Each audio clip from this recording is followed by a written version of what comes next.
See that sign? Employees only. That means keep out, buddy.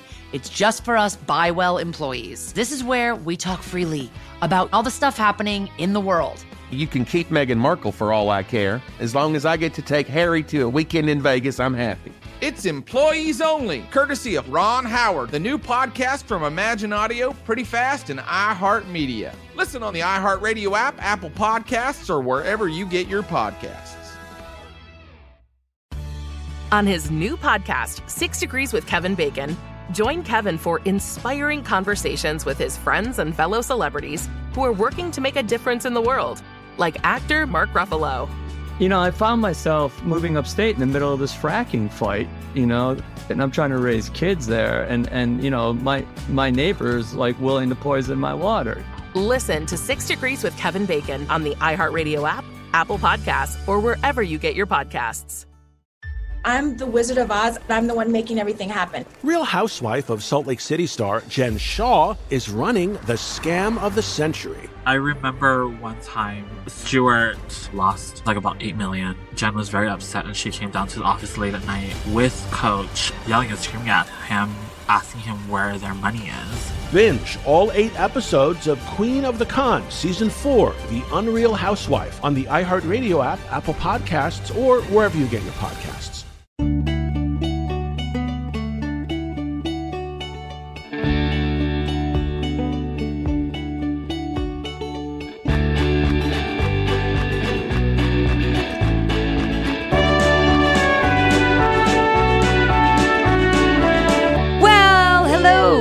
Wow, that was really loud and abrupt. I don't know why I did it so suddenly like that. You're awake. I am awake. Well, I'm really excited for our episode this week. And this week's episode, for those of you that don't know, is the Miracle of Thanksgiving. But one thing that I did in preparation for this, actually, it really wasn't in preparation for this, but it's sort of in preparation for fall. If you don't know, I am a huge Lego nerd. If you see back here, right there, actually is the Full House house. Shut up. That I got, that Legoland built for me when we went and did some event. They built the Full House house with a little Stephanie character on there and everything. It's got the red door. It's amazing. It's a one of a kind. Wow. I love it. That's amazing. But I am a huge Lego nerd. I have other things back there. Look at you. Look at what I built. It is. Wow. Look at you, crafty lady. Dried flower wreath. So this is my hobby. This is what I spend my time doing, and it's my de-stress. I listen to science podcasts and I build Legos. That sounds very therapeutic. 24-year-old me that was like going out and cool is just like, you're making crafts. Who have you become? Who have you become?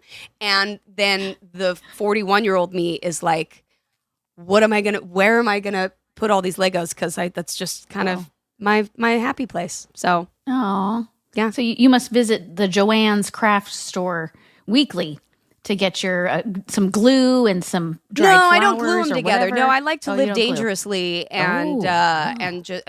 But look, if you've ever tried to take apart Legos one by one, you could drop them and like some pieces will fall apart.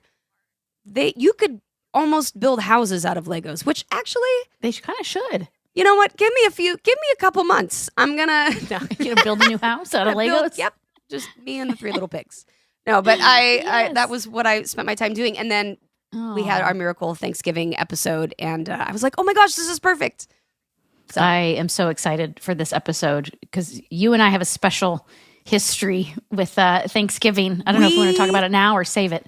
We do have quite a Thanksgiving history. I mean, why not? Now is the time to talk about our Thanksgiving history. Talk about it. The great and wonderful brining of a turkey. The brining, which I had never done before, and I was having Thanksgiving at my house. This was when we were doing Fuller.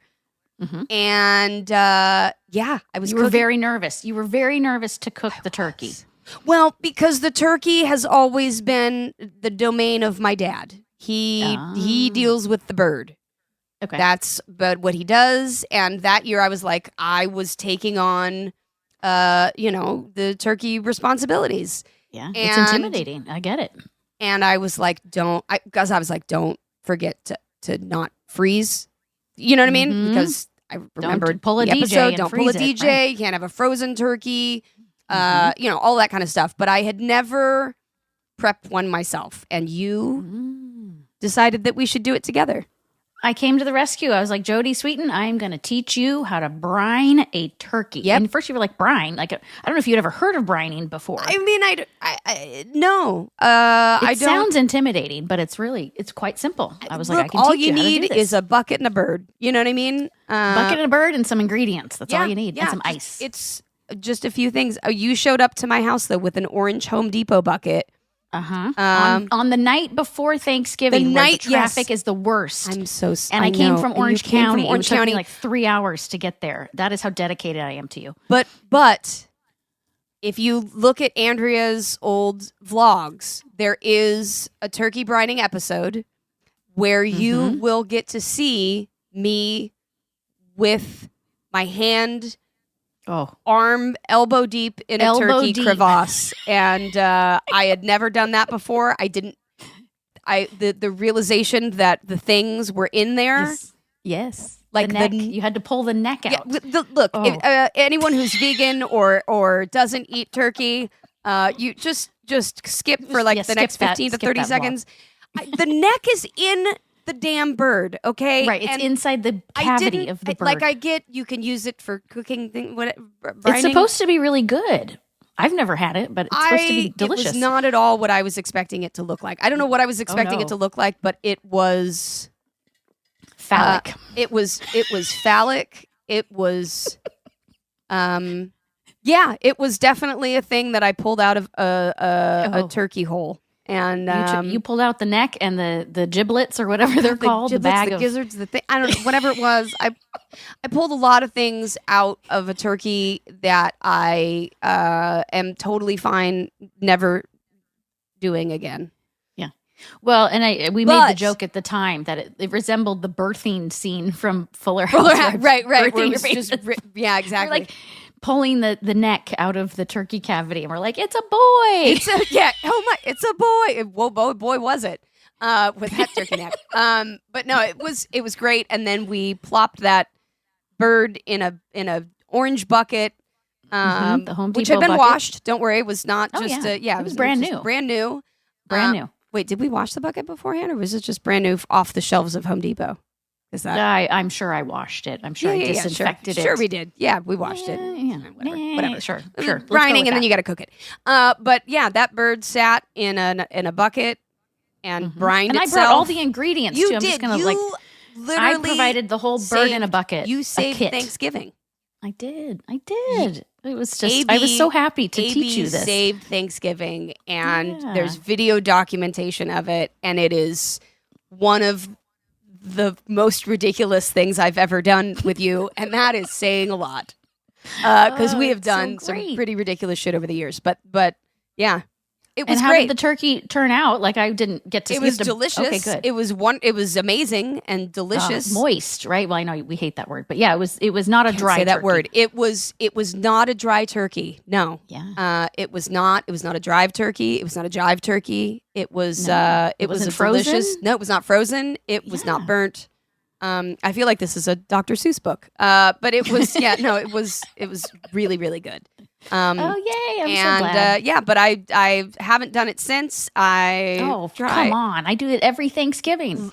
Well, look, the bird responsibility. You know, Janice. She likes to do true. Thanksgiving Janice. at her house in her. So Right. yeah, but we do Understandable. make your sweet potato souffle. So and have for 20 years. It's if so good. Andrea Barber's sweet potato souffle is not on the Thanksgiving table, it is not Thanksgiving. So No. you are a huge part of my Thanksgiving family history. Aw. It really You're is. welcome. Yeah. So thank you, AB. Although you Anytime. unfortunately are not a part of this Full House Thanksgiving history. True. So I'm I'm- sorry. I'm Kimmy sad- a Gibbler little was sad about apparently that, with her but own that's okay. family for once. Well, for what? Maybe I was locked in a basement. I mean, there's all sorts of places we could go with who that, knows? so. Who knows about the Gibblers? They're such a mystery. They are.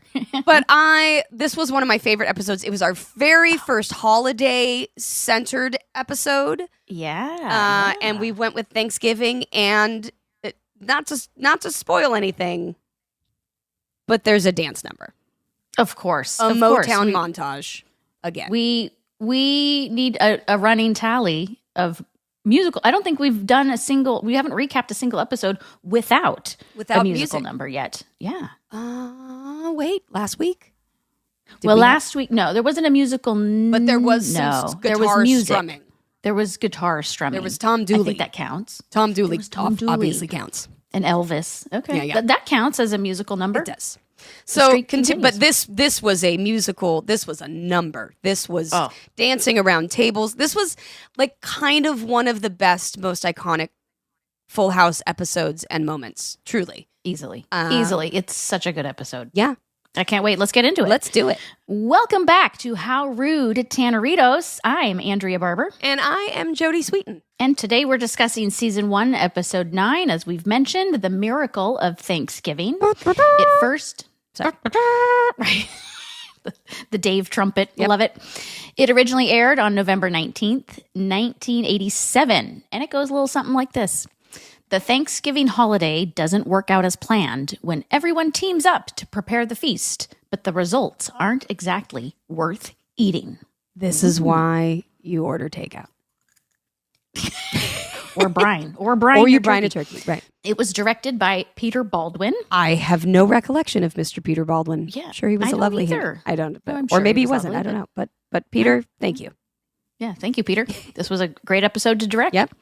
It was written by Jeff Franklin and Russell Marcus. And we have a couple of guest stars. Lisa Savage as Paula. Another A name. Paula and Alexandra. That's right, to go with Karina and Vanessa and Roxana. What is going on? I don't know. I got to get inside Jeff Franklin's brain and be like, why? Why are all these women having similar sounding names? That might be a question you don't want to ask. No. I love you, Jeff. No, but we love you, Jeff. Yes. But yeah, Paula, Alexandra. Yeah. Okay, so Lisa Savage is Paula and Barbara Keelian. No relation to Fred or Judy. No, or Judy. Judy Savage was our wonderful agent for a million years, and we love her. Okay, so Barbara Keelian, am I saying that right? Is Alexandra? I don't know. I don't know. And this is the only time they appear in the show. So okay, they have a very quick, brief cameo, but that's fine. Okay, so we open in Michelle's room. Danny is peeking through the door, gobble, gobble, gobbling with a handmade pine cone turkey. I think I made that pine cone turkey, by the way. It's I such think a staple it might have craft. been. Yeah, it might have been something that I'm pretty sure was like an art project that because we would make the art project sometimes. Yeah. So you had the classroom and I the feel studio like teacher. I definitely remember making lots of hand turkeys, and you also see them on the fridge. But the hand turkeys were all genuine, real hands. I mean, not actual hands, but. Well, no, but drawings of them. The feather, right. the feathers of the turkey. Real hand turkeys is not a good decoration. No. Did your kids make these pinecone turkeys in school? Mine did. I think I'm every, sure. Like second grader. Makes I this think craft. I actually took out some of my fall decorations, and floating around in the bottom are a couple pine cones with like 3 turkey leaves still in them. Oh, so sweet. I love this craft. So Danny says, "Happy."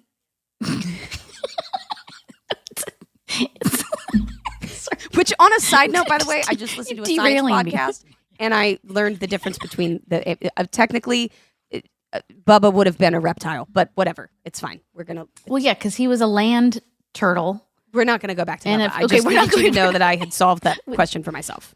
We are already okay. We're Back still in the turkeys. first scene, and we are derailing this podcast by the minute. Sorry. It's okay. It's what we do. So Danny says happy Thanksgiving to Michelle, who is absolutely beaming from her crib. Oh my God, She's so bright and sunny in her yellow pajamas. Yes. And it's just adorable. Danny says you can blow everyone away today by uttering one simple word, turkey. Michelle grins with the biggest smile, and her 4 little teeth are popping out of her so gums. cute. I know. Oh, the audience Little is just curls loving with this. the hair, that little like baby curl fluff. So she cute. couldn't be cuter. Yeah. Could not be cuter. Danny continues to try to get her to say turkey, turkey, turkey, turkey before he finally says, I'm sorry, you don't need this kind of pressure, do you? It's so cute. The chemistry between Bob and Mary Kate are actually really, so good. again, the relationship's developing, like, and as babies do, they start warming up to people and smiling and, becoming more interactive and out of that just the little potato phase. Yeah. Well, and Bob had daughters of his own. Or did he have it? Did he have his kids yet? I don't think he didn't have his kids yet. I don't think. Were they not born yet? I don't think they were born. No, because they're maybe. I don't remember. I can't. You know what? I'm trying to do the math. I think Aubrey might have been maybe second season. I could be wrong. Anyway, I don't know. But okay, yeah, anyway. I mean, all three guys, are now dads, but have always been very family oriented guys. So good with really kids. Sweet. Yep. You can see that in every single episode, just how good they are with the kids. Next scene, we are in Jesse's room. Jesse is sleeping in his bed. Danny and Michelle sneak in, and Danny places Michelle on top of Jesse's head, kind of like she's riding a horse. Right. Danny announces, Happy Thanksgiving, and Jesse replies, Why is there a butterball on my head? Danny says, Jesse's hair is some sort of baby magnet. I mean, it's a baby Jesse magnet, tries for sure. A babe magnet and a baby magnet. Yeah. By the way, though, the baby was very good with this, but it was cute. So good. At one point, you see John is like holding on to her leg to make sure, you know what I mean? Like, you can see him being safe about it while trying to like play. It was very cute. And she, thought it was hilarious. Jesse tries to go back to sleep, but Danny says he has a little problem and he needs Jesse and Joey downstairs right now. He pulls Jesse out of bed. Apparently, Jesse sleeps in full clothes because he's wearing full. Like that's an odd thing, I think he had on black sweats and like they're sweats, like a blue tank top. I feel like he's just always in those two colors. That was the statement that he's always in black pants, whether they're leather or sweat pants. Okay. We don't know. That tracks. Yeah. And he's not wearing full on pajamas and a sleeping cap like Joey was in the last episode. Yeah. And his fabulous dead cockroach bug exterminator uniform is hanging very prominently in the back so that we know just what he does for a living. Because that's good. I know if I were spraying harmful chemicals in a bug suit, I would want that hanging in my room next to my bed. Gotta air it out. Right. Yeah. Just air those chemicals right out in your room. Yes. And sleep in there. Yeah. Just breathe in all those chemicals. And I also thought long. it was rather interesting that Cochrane and cockroach also always sounded sort of similar. Oh, yes. Right? That's right. Well, the name changes. Well, it does. It does. But in the beginning. But yes, Cochrane, cockroach. Oh, there's something to that. I'm telling you. Yes. So Danny's pulling Jesse out of the door, and Jesse says, I really need to get a lock for my door. They go downstairs. We cut to the living room. Joey is sleeping on his cot in the alcove. He's wearing pajamas, bare slippers, and cuddling with his olive oil doll. And he's snoring, too. Danny and Jesse come downstairs to wake Joey up, and Joey pops up with a ton of energy, declaring, it's great to be alive. Jesse glares at him. Yeah, I would glare at him, too. I would. No one should have that much energy. My kids say I have too much energy in the morning, but I don't have much. But not that much. No, I would be like, you need to lay back down, sir. Mm-hmm. Yes. No, and Jesse says that. He glares at him and says, why can't you wake up grumpy and grouchy like normal people? True. Preach, I get it. True. So Danny announces that it's snowing in Tacoma, which is a problem because it means Danny's mom is snowed in and can't come for Thanksgiving and make dinner. So is this where we find out that Danny's from Tacoma, Washington? Or did mom just move? That was just my question. Yeah. Did we hear Tacoma when she was in the pilot? I don't think we ever... idea. No, but we know she flies in. We knew she flew in, but we know she flies in. Okay, so now we know Tacoma. But flying in the day of Thanksgiving is a bit risky. It's so risky. Yeah, she should have been here the night before, maybe the few days before. Especially if you're cooking a 7-course meal for your family. Yeah, that's true. Wow. She should have been there a week before just to start brining. You've got to be chopping things at least 48 hours ahead of time if you're cooking a full 7-course meal. Yeah, not that I know, but according you've brined a turkey, so I have brined a turkey, so I know all of the things. Right. So Danny is panicked because he doesn't know how to make Thanksgiving dinner. Joey says, no problem. We can make that 7-course meal ourselves with The Miracle of Thanksgiving, complete with his horn That trumpet was like sounds. a 6th grade horn section practicing at home when their parents were like, oh, God, when is this semester of band over? Right. That was what that right, was. that's exactly how that sounds. We'll leave the noises to Dave. Definitely. That's the last time I'm going to do my horn trumpet I didn't say it was the sound. last time I'm going to do it. Professionally, we should leave it to him. But I'm still going to do it because it's fun. So Jesse calls Joey a moron, stating that there is a Miracle of Christmas. There is Smokey Robinson and the Miracles. Right. There's Miracle Whip. Right. But there is no such thing as Miracle of Thanksgiving, huh? Is this our first? This is the first.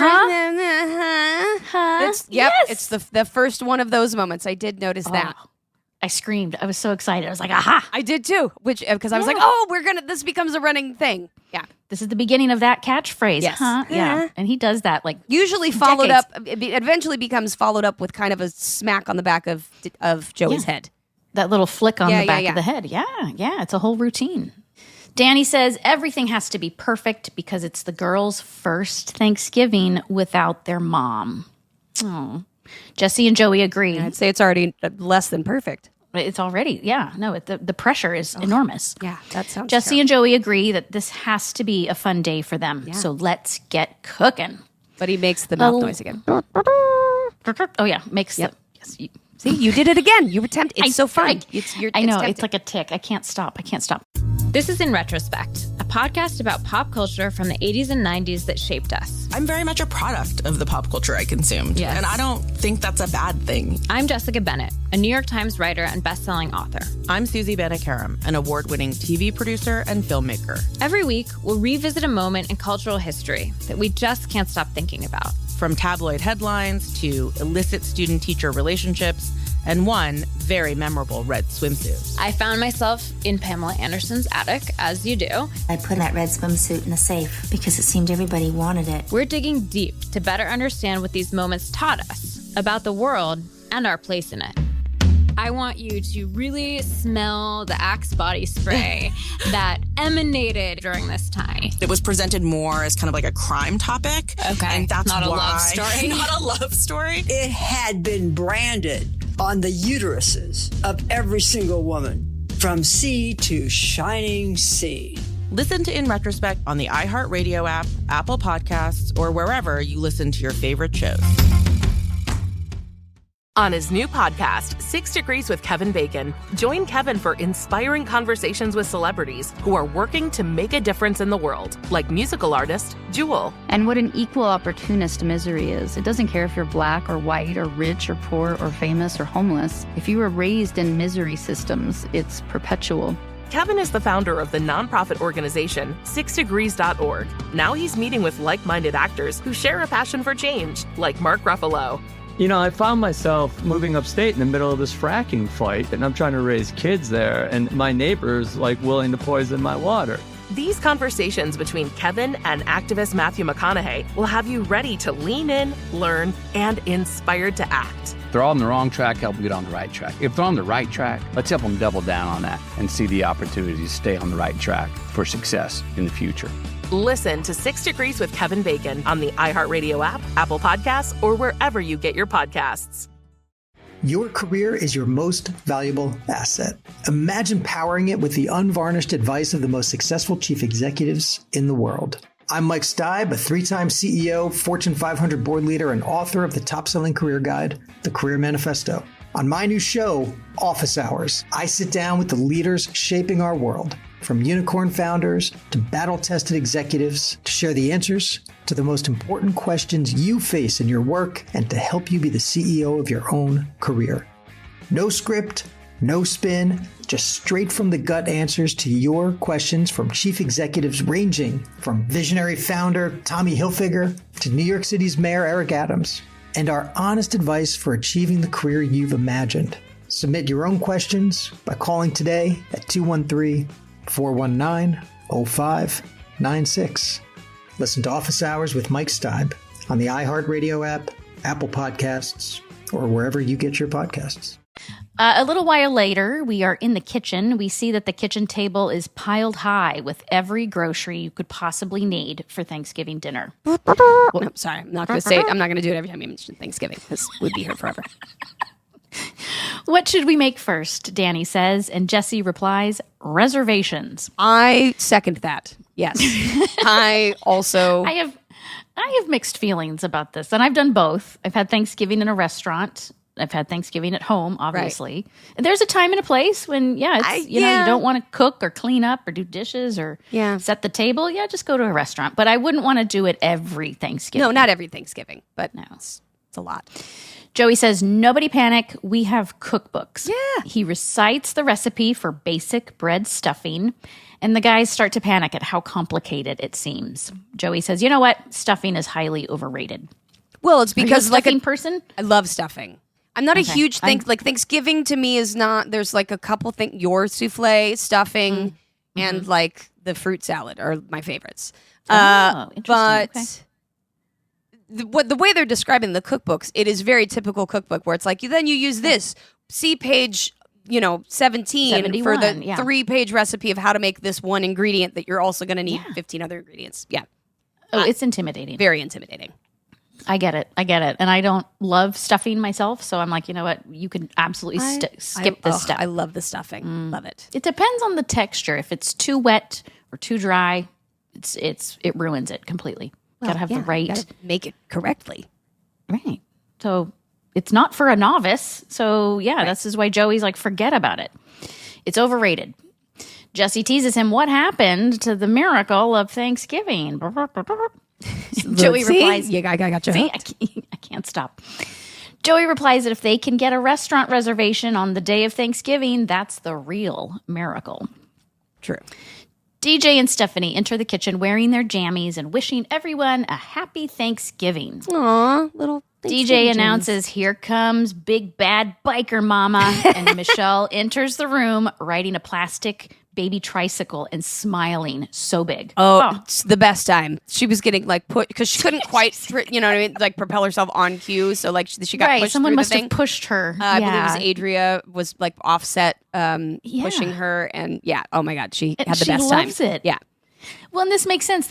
You can't always just be holding a baby in a scene, so you got to have a high chair. Well, or not something. especially not when they get to like toddler. It's they, how it is. They want to be down and doing something. So just trying to find quick and easy ways to have them make an entrance that was cute, and then be able to not have them like focused on in the rest of the scene, because sometimes they would be not in a great mood, and you can't just have a baby sitting there the whole scene because exactly they can only be on camera for like 20 minutes. Yeah, there's a lot of certainly takes longer to shoot a scene. There's babyography to consider about where, how long. Yeah, there's a lot to think about. The babyography in this scene was pretty epic. Oh, it's so good. Jesse prompts her to pop a wheelie, and she does. Yep. Like, how did they get her to do that? That is amazing. Bet John, we always have said, is like a baby whisperer. Like, he's great. Yeah, babies love him because he's silly and he's fun, and he's really good with kids. But I have a feeling that John was like teaching them how to pop a little wheelie on the motorcycle, and that was like a trick. It is so cute. It was adorable. The audience cheers. I was cheering at home. I was like, yeah. She was so proud of herself. It was very cute. So proud. So Danny tells the girls the bad news, that it's snowing up north and Grandma can't make it. The girls are very disappointed. Danny says, don't worry, because we are going to go to the best restaurant in town and have a super great Thanksgiving feast. Stephanie is on board for this. She's excited. See, from the beginning, I've been like, that sounds like an excellent idea. From 5 years old. 5 years old, I was like, reservations? Yes, please. Well, DJ's not having it. DJ's upset. Yeah. DJ's upset. She thinks that this idea absolutely stinks. She says, Mom always cooked us a home-cooked meal for Thanksgiving. Don't you think we should have Thanksgiving here? Oh. She's got a point. She's got a point. It's the first these firsts without the person you love are so hard. Yes, I get it. I get it. Yeah, Thanksgiving was big for my family, and when we lost a couple family members, my mom's mom and my mom's sister, Thanksgiving was. I think actually the first Thanksgiving was either order in or we went out or we did something totally different because it was Right. Just to kind of shake things up. But for kids, it's hard. Yeah. It's a difficult balance between wanting to do things the same way you've always done them every year, but wanting to not bring up some painful memories without wanting that to also not have it not be the same. Yeah, Right. Yeah. Right. It's a difficult balance. I can totally see Danny's dilemma here. And the kids, this episode, man, you really feel for Danny. Totally. Danny says they are apprehensive about the cooking part. And DJ responds that Mom taught her how to make her picture-perfect pumpkin pie. The picture-perfect pumpkin pie. Do we have a recipe for that? I don't think it's in the Full House cookbook. No, we do not have a recipe for a picture-perfect pumpkin pie. But my husband actually makes pies at Thanksgiving, and he makes a pretty killer homemade pumpkin pie. I'm coming over. Yeah, I'm coming over with my turkey in a bucket. It's not Mom's, but it's Mescal's. Mescal's picture-perfect pumpkin pie. There we go. I love it. I gotta try it. So Grandma was also going to put DJ in charge of the turkey anyways. So DJ says, I'll handle that. The pie and the turkey. Because that's what I put a 10-year-old in charge of, is the main part of the meal. It's like, hey, you know what? I'll make a salad. You handle the turkey, kid. You can lift that 20-pound bird into a thing, right? That's fine. Yeah. Well, she's After confident. putting my hand in confident. a turkey, all I'm saying is I would not leave that up to a 10-year-old. It's ambitious. I got to admit, it is ambitious. But Stephanie says she can help. So, hey, no worries there. Yeah, Stephanie's that's it. help. A 10 and a 5-year-old got this. Excellent. What could possibly go wrong? Yeah. Danny says that DJ is right, and he rallies the guys. Danny will do the stuffing, Jesse will do the yams, and Joey announces that he is known as Mr. Vegetable. Okay. Right. I don't think that's what they meant when they were saying that, Joey. Yeah, that's okay. He takes it as a compliment. Because he's Mr. Vegetable. Yeah, he is. Joey does his Miracle of Thanksgiving trumpet one more time and says, "Can you feel the miracle of Thanksgiving?" Oh, the and then family he does cheers. The faux preacher thing, which was hilarious. Yeah, the televangelist. Can you feel it? Can you feel it? Are you ready? We're ready. Let's cook.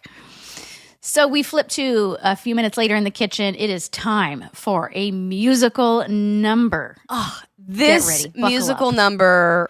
And I remember shooting this. It was so much fun because they had the music playing so that we were all in time with the music because we knew that it was going to be the Temptations playing.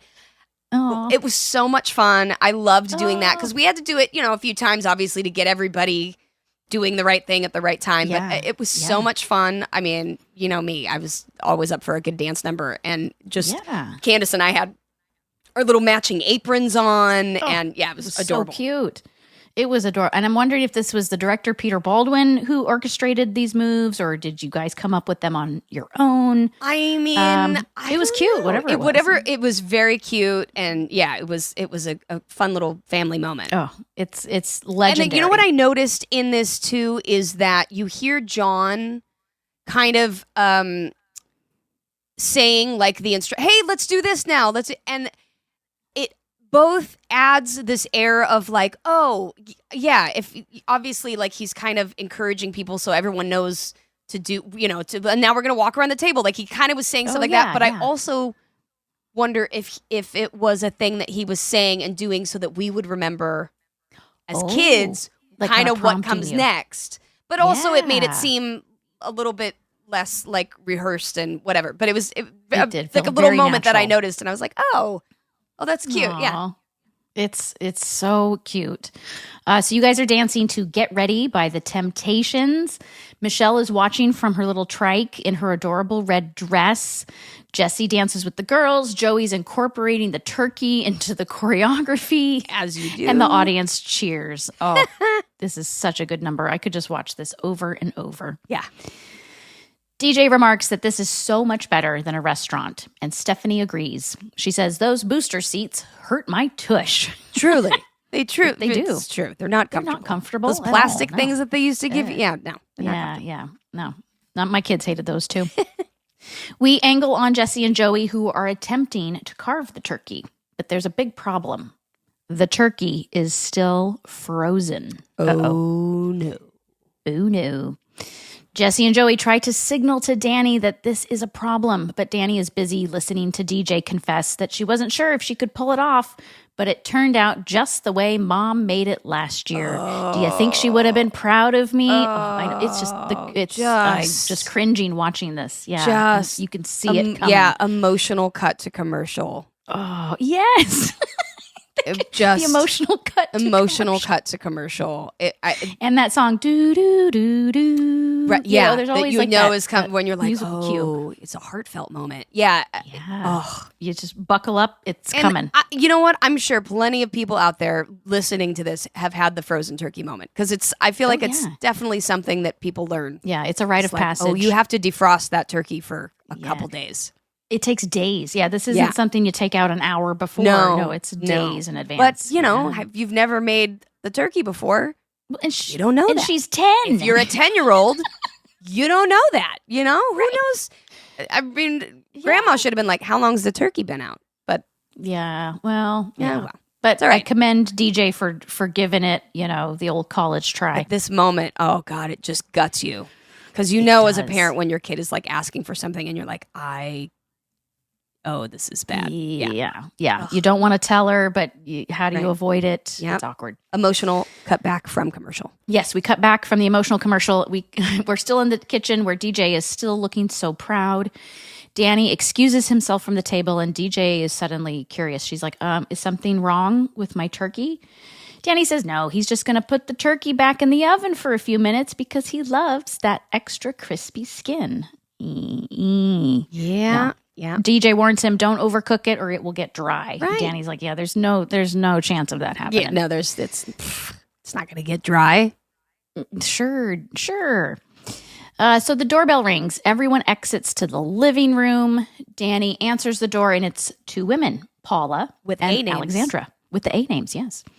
They are carrying Thanksgiving dishes and Stephanie asks, who are you? As one would. Yeah, it's like, who are you? The ladies say, isn't this 1882 Gerard? And Joey responds, street, place, avenue, or lane? And who knew there were this many Gerard streets or lanes? Yeah, I had no idea in San Francisco that it would be that confusing. The ladies quickly realize they are at the wrong house and they ask to use the phone before their hot turkey gets cold. Aha. Yep. Danny thinks up a plan. He's like, here we go. Guys, we're going to get this turkey, and here's how we're going to do it. We're going to have Jesse woo the ladies. Right? Easy. Yeah, Great plan. woo them for the turkey. This is what he does best. Put him to work. It's true. And if they're not wooed by, Joey and his mannequin, obviously Jesse's going to seal the deal. Yeah, Jesse and his tattoo and his hair. Yeah. Because I know when I'm heading to family members on Thanksgiving, I am like, you know what? Let's just throw this all away. And here, take my turkey. Let's go on a 7-hour motorcycle ride. Right. Yeah. So the ladies start to leave when Jesse interrupts and tries to convince them to stay for dinner. The ladies decline, stating that their husbands wouldn't like it. Okay, so Jesse backs off. Where are they, though? Why are they in a different car?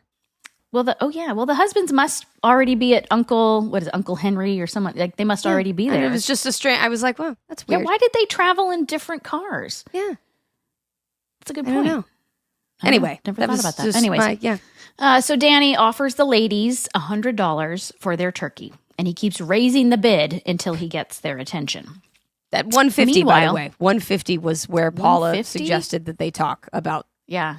What would you sell your Thanksgiving bird for? The day of Thanksgiving? Thanksgiving. It has to be pretty high. I don't know. Because you can't brine and cook another one. Nope. Like, you would be dinner's sans turkey. What would you, how much would it, if you saw two little kids and their mom had just passed and you had the chance, how much would you sell that turkey for? Well, when you put it that way, I would just give it to them because of the guilt. My heartstrings are being tugged on. 500. You would sell it for 500? I'm just kidding. I just wanted to sound like a terrible human. I was thinking like 250. 250? I don't know. But then you got to come up with some other. Are you kidding? Dish? If I was responsible for bringing the turkey and I walked into Janice Sweeten's house and I said I'd sold that turkey for $200. Janice, no, she would never. She would be like, that's it. Yep.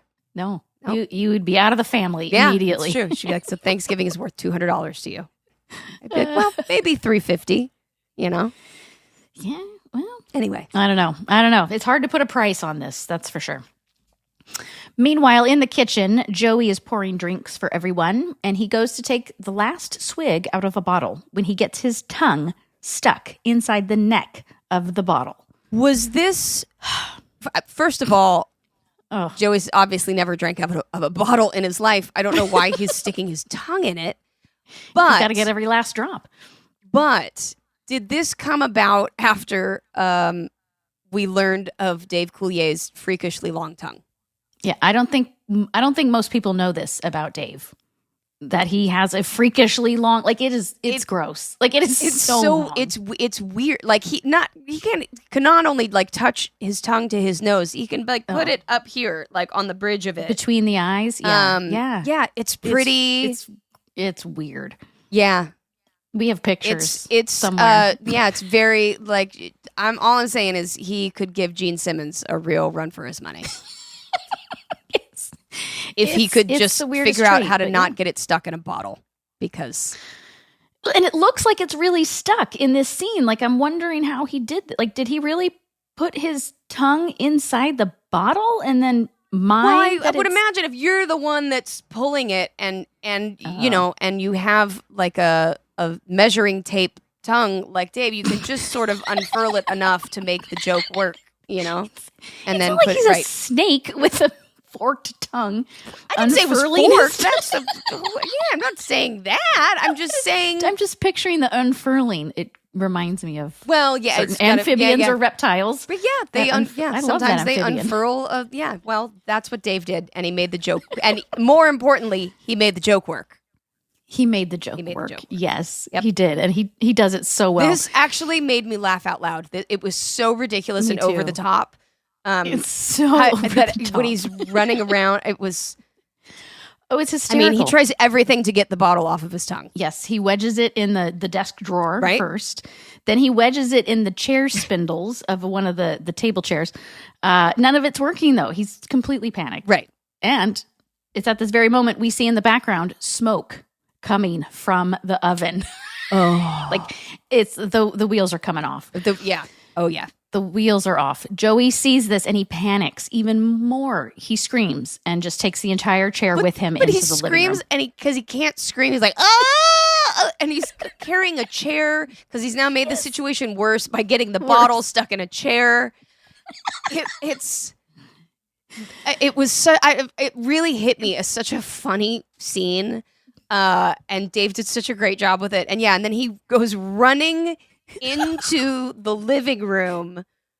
Oh, basically like trying to express that the turkey is on fire.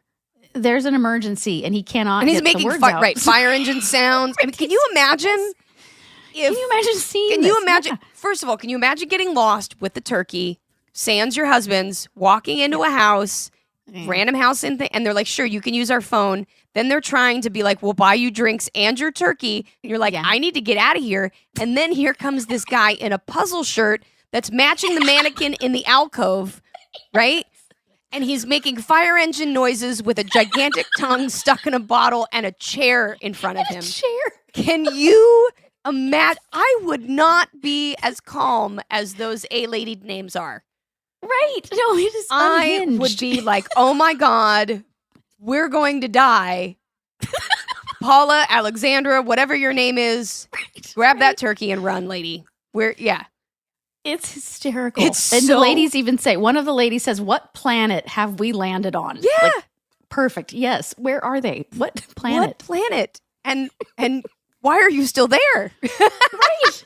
Well, the ladies take this as their cue to get the heck out as of there. I would too. Right. Smart. These women are very smart. Yes. So Joey finally convinces the guys to go into the kitchen where Danny and Jesse see that the turkey is now on fire. They rescue the turkey from the oven, but we see that the turkey is completely burned, charred, and still on fire, too. Like there's fire coming out of the turkey's butt. Well, they probably didn't take the plastic bag out of there because if it was frozen, they weren't. Giblets. It was probably that plastic bag was on fire coming out of the turkey hole. Yes. And I'm wondering if, they have those standards on the set where you have to have like a permit to have a fire. Right. in a scene. You can't just light things on fire. Right. And you have to have the fire department kind of there. So I'm sure there was a fire marshal standing Yeah. right off of just no more than 10 feet away from that lit turkey. Yeah. Well, good. I mean, I know it's the 80s, so I don't know if the standards were quite as strict back fire then, was but still I one feel that like they for didn't mess fire, with. yeah, I don't want to mess with that. Yeah, no, it's a whole thing to have just this short few seconds of a fire on set. It's a whole thing. You've got to have permits and like 3 people on standby just in case. It feels a bit ridiculous until, something accidentally catches on fire, and then you're real glad that 3 people are there. Not that did, but still. No. Yeah.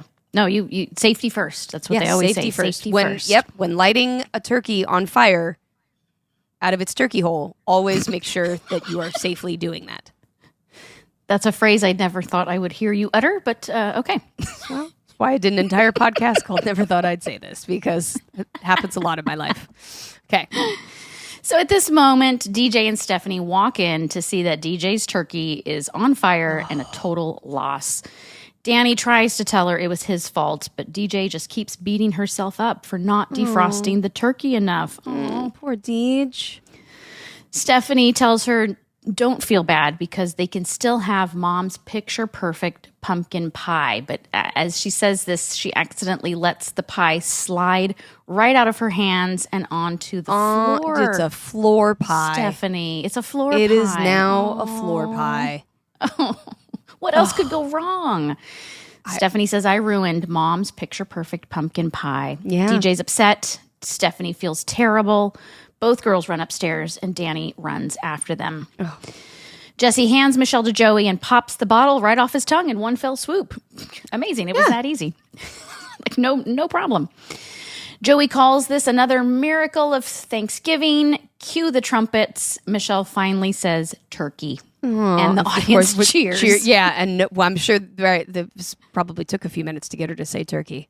Yeah. That's oh man. Oh, such a typical family holiday though, Yeah.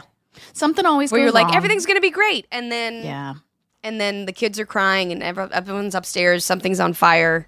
Yeah. And there's a pie usually on the floor. For us, it's usually the garbage disposal that will break, and then the sink will back up. And see, it's just that's why you never put things down the garbage disposal. My dad has a very strict rule about Mr. Handyman Sam will freak out if you ever put anything down the garbage disposal. But he knows. Yeah, but we've never had a turkey on fire, so I guess there's that.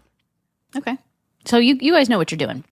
This is In Retrospect, a podcast about pop culture from the 80s and 90s that shaped us. I'm very much a product of the pop culture I consumed, and I don't think that's a bad thing. I'm Jessica Bennett, a New York Times writer and best-selling author.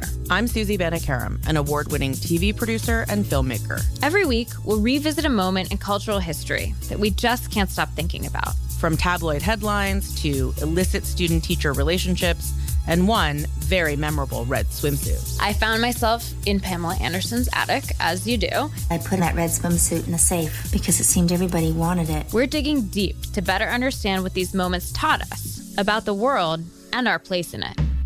I want you to really smell the Axe body spray that emanated during this time. It was presented more as kind of like a crime topic. Okay, and that's not why, a love story. Not a love story. It had been branded on the uteruses of every single woman, from sea to shining sea. Listen to In Retrospect on the iHeartRadio app, Apple Podcasts, or wherever you listen to your favorite shows. On his new podcast, 6 Degrees with Kevin Bacon, join Kevin for inspiring conversations with celebrities who are working to make a difference in the world, like musical artist Jewel. And what an equal opportunist misery is. It doesn't care if you're black or white or rich or poor or famous or homeless. If you were raised in misery systems, it's perpetual.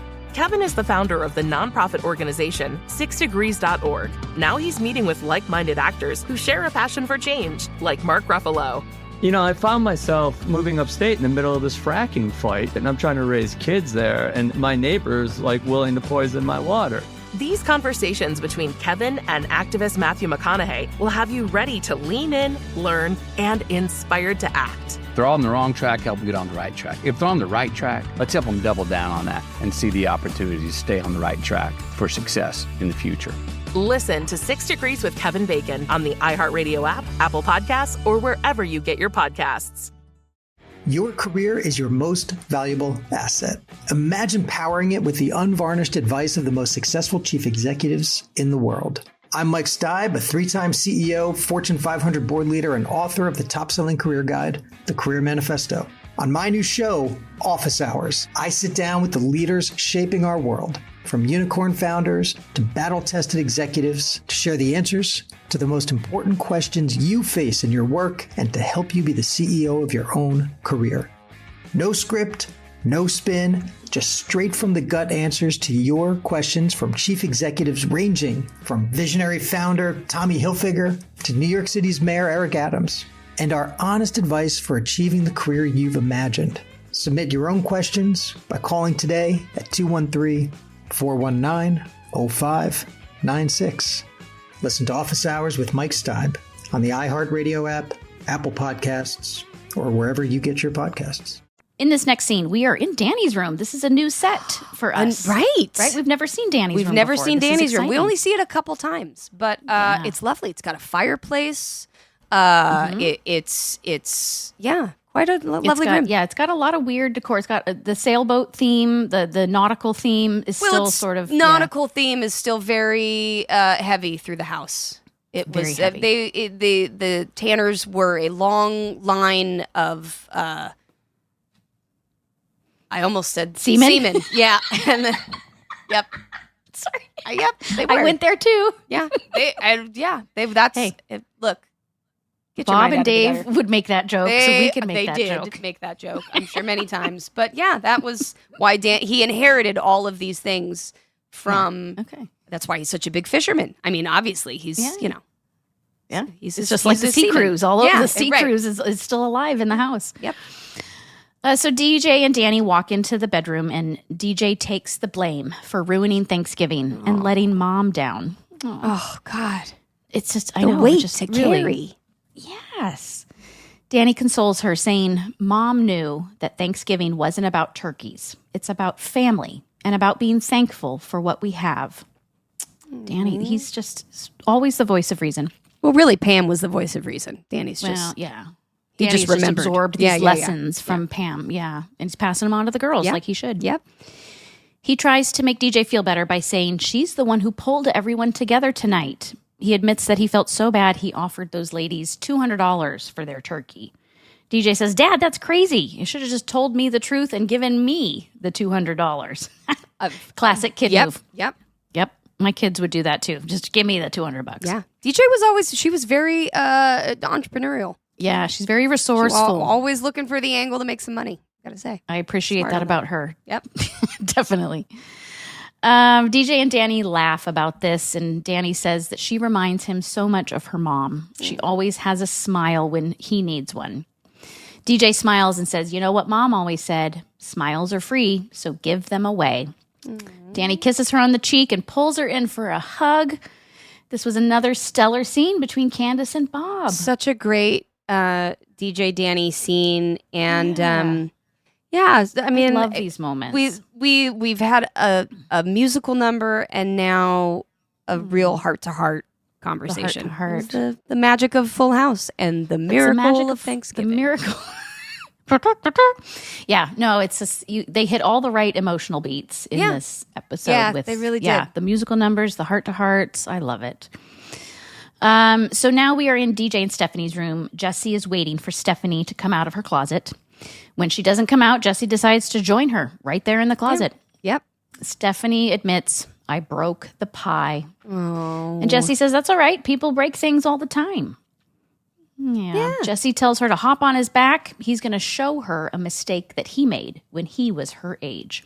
So she hops on his back. He takes her into Jessie's room, where Jessie takes out an old photo album and seats Steph on his lap.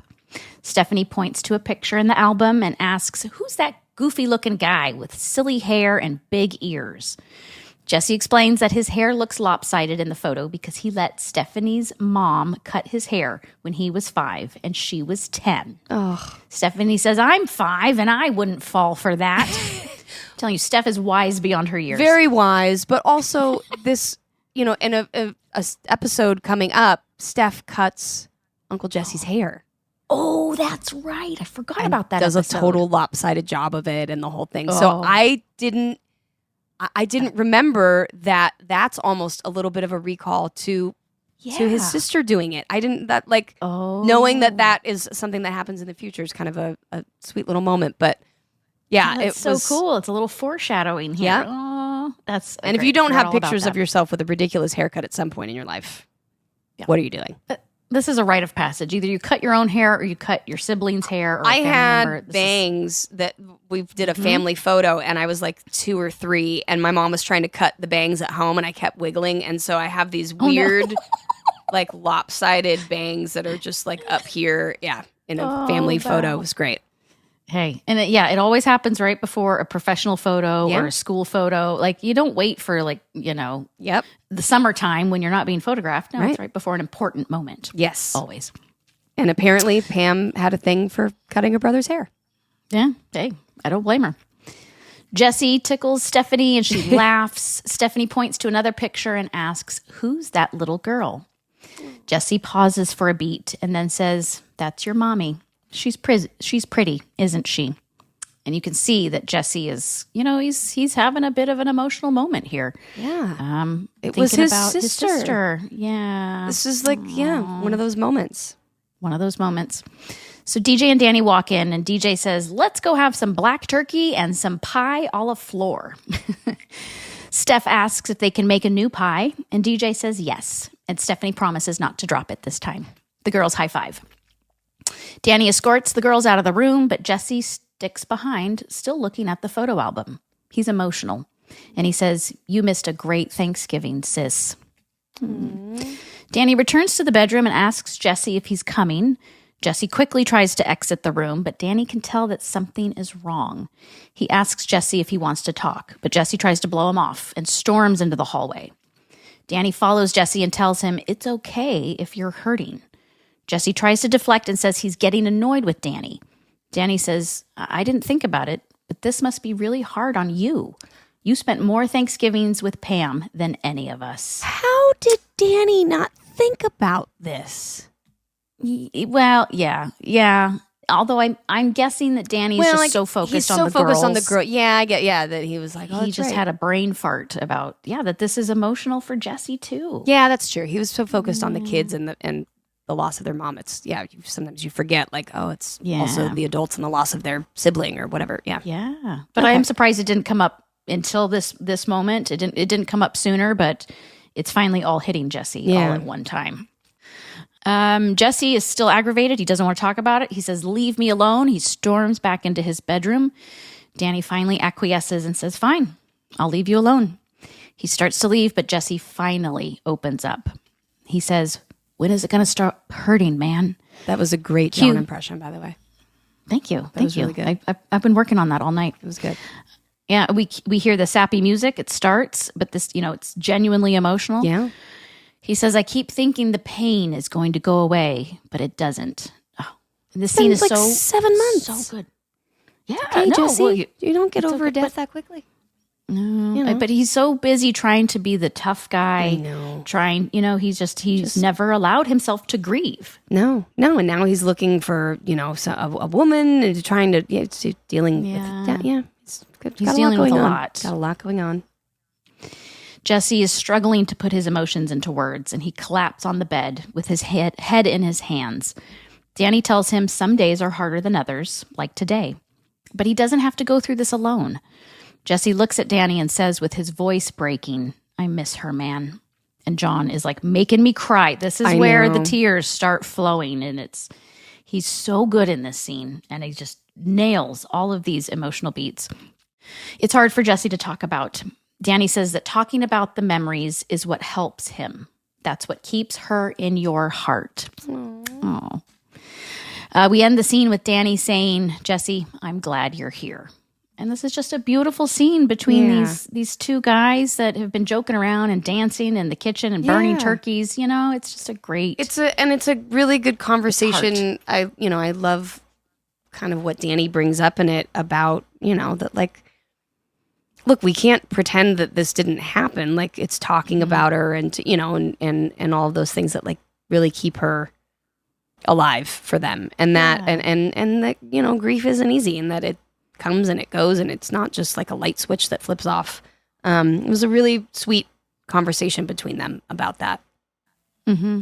And we've had a moment like this before, I think between Danny and DJ, where, you don't have any solutions, and that's okay. Right. There is no solution. But just talking about it. Just talking about it. That helps more than you realize. Yeah. And Jesse's coming to this realization. Yeah.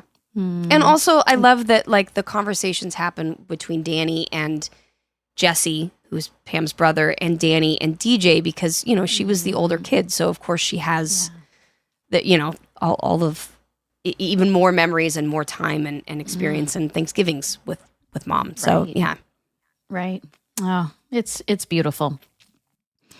Next, we are in the kitchen. The family is holding hands around the table, and Danny is saying grace. He says that what they're most thankful for is being a family who really loves each other. The family chimes in, amen. Danny gets ready to carve the burned turkey and asks who wants white meat. Everyone raises their hands. Danny starts to carve, but he stops and says, well, scratch that. We have dark meat and really dark meat.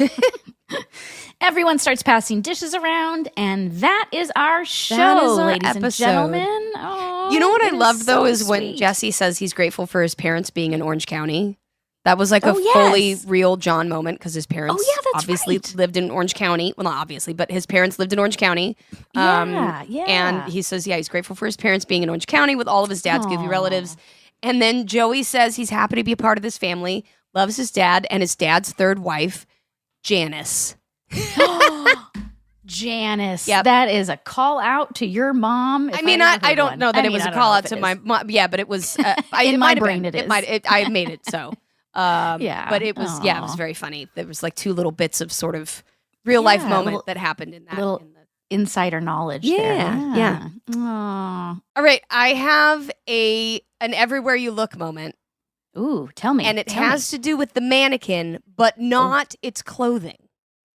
But with the mannequin itself. Oh, I'm intrigued. In this episode, there's like in the start, I think, where we find Joey or whatever. Mm-hmm. If you look at the mannequin, it's got the mannequin has like weird wooden arms. Oh, which I feel like weren't the case. Like it was a mannequin that had like plastic arms. We've seen it in a T-shirt before, like Pinocchio arms. This time it was not even Pinocchio. Like those drawing figures that have like the weird jointed up. It looks like that. Oh, I didn't know. The mannequin's arms, I swear, are different in this episode. Oh, different from previous episodes. Maybe not. Maybe I'm wrong. Maybe we just haven't. Maybe we just haven't noticed it. Wedged it back there. But it's got weird, kind of creepy, like marionette puppet arms. Mm-hmm. It looks like the mannequin. Upon looking at it in this episode, I was like, "Is that like a mannequin from like the 1800s?" Maybe it was a mannequin that was on the sea cruise boat. Oh, for sure. And that's exactly where it and that's from. Where it came. And he replaced it, and now has a weird wooden nautical mannequin. So odd. Yeah. Anyway, well, it is hard to see that mannequin, but when in this episode we are up close, Joey in his cot. Yep. So we would see more of the mannequin's arms. Yeah. This anyway, time. it was a weird thing that I never noticed, and I was like, oh, that is creepy looking, because it's like different colors. I don't know. It's a weird. Yeah. It was a weird vibe, and I also I just never seen a mannequin look like that. I seem to remember them always being plastic, but Yeah. Anyway, that was my unclothing related mannequin moment. Everywhere you look, this mannequin just continues to elude us. So many things. I have one very small everywhere you look moment. Yeah. Back in Danny's room. Okay. Did you notice the really awkward old exercise bike? It's like it's just plain white, tiny, and it's right there. Like as you walk in, there's an exercise bike, and I'm like, oh, it looks too short for Bob for sure. But it's an old school exercise Maybe it was bike. Pam's favorite exercise bike, and he can't bring himself to get rid of it. Oh, okay. I like that. I like that explanation. Yeah. Let's go with that. It's, better than just having a crappy exercise bike in your room. Well, I'm surprised it didn't have clothes hanging on it. Danny's too neat. He's too neat for that. Well, he's becoming You know? neat. He's if it becoming- was Pam's yeah. favorite bike, you can't hang stuff on it. It's like True. like a monument. Okay. Yeah. It's such This a great, is such a classic episode. the picture perfect pumpkin pie is something I will always remember. And I remember being a kid and I loved saying the alliteration of it. It just, it was like very easy to remember. Mom's picture perfect pumpkin pie.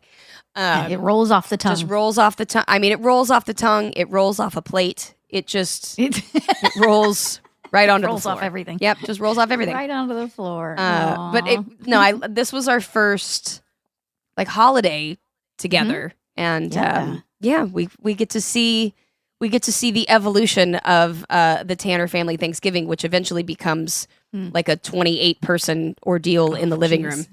Yes. So. Yes. I remember shooting those scenes later on, in the later years. Much later, 20 years later. But so many cast members. But yeah.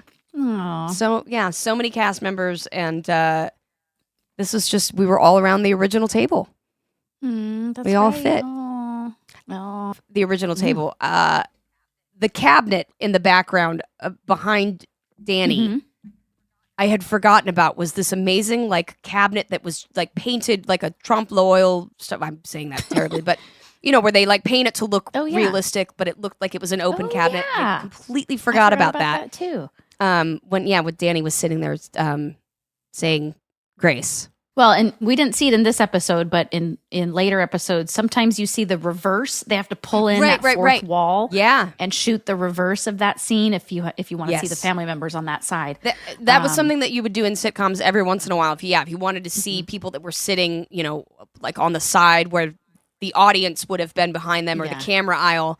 They don't do it very often in sitcoms because it's kind of a pain in the ass. You've got to drag the other wall in and dress it and do all that, and then bring your cameras up and in, and it's kind of a bit of a nightmare. But we did not do that for this. But we did do an excellent Motown Thanksgiving. So it was so good. It was so good. Yeah, I loved it. Every time I hear that song, it reminds me of Thanksgiving.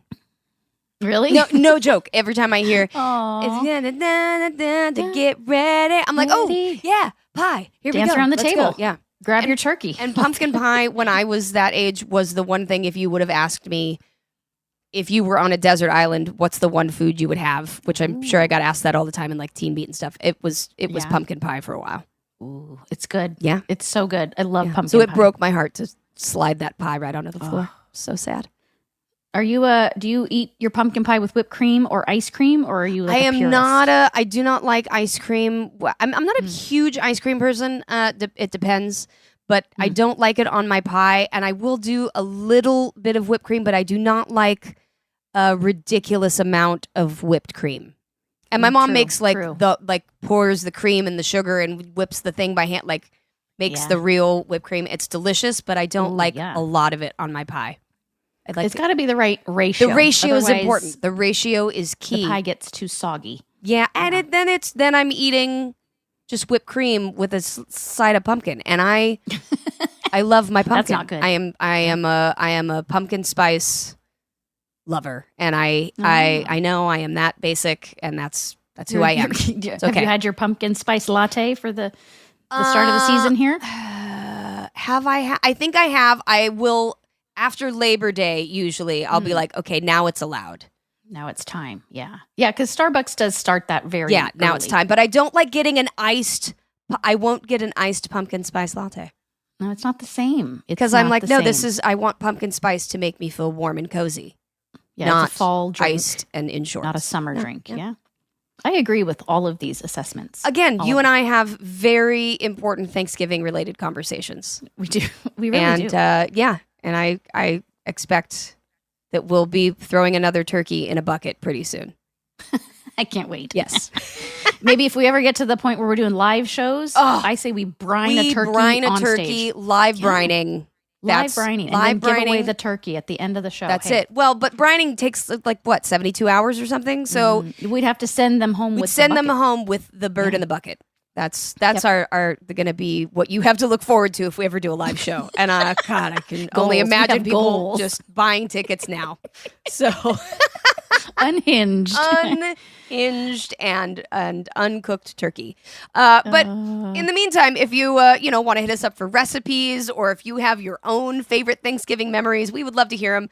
Make sure you follow us on Instagram at How Rude Podcast, and you can also DM us on there, and you can send us emails at howrudepodcast@gmail.com. So make sure and follow us on socials, because we also post a lot of really fun pictures, behind the scenes stuff on there. Never seen before pictures. Never seen before pictures. Yeah. So cool. Yeah. All right. Thanks again for joining us. Hope you are off to go, throw a pie on the floor or brine a turkey. Yeah. And we will see you.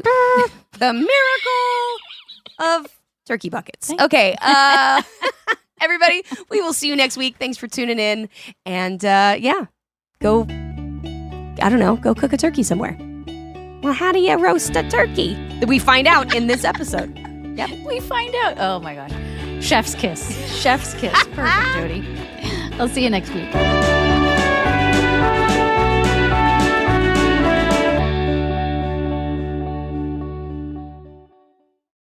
See that sign? Employees only. That means keep out, buddy. It's just for us buy well employees. This is where we talk freely about all the stuff happening in the world. You can keep Meghan Markle for all I care. As long as I get to take Harry to a weekend in Vegas, I'm happy. It's Employees Only, courtesy of Ron Howard, the new podcast from Imagine Audio, Pretty Fast, and iHeartMedia. Listen on the iHeartRadio app, Apple Podcasts, or wherever you get your podcasts. On his new podcast, 6 Degrees with Kevin Bacon, join Kevin for inspiring conversations with his friends and fellow celebrities who are working to make a difference in the world, like actor Mark Ruffalo. I found myself moving upstate in the middle of this fracking fight, and I'm trying to raise kids there, and my neighbor's willing to poison my water. Listen to 6 Degrees with Kevin Bacon on the iHeartRadio app, Apple Podcasts, or wherever you get your podcasts. I'm the Wizard of Oz. I'm the one making everything happen. Real Housewife of Salt Lake City star Jen Shaw is running the scam of the century. I remember one time Stuart lost about 8 million. Jen was very upset, and she came down to the office late at night with Coach, yelling and screaming at him, asking him where their money is. Binge all 8 episodes of Queen of the Con, Season 4, The Unreal Housewife, on the iHeartRadio app, Apple Podcasts, or wherever you get your podcasts.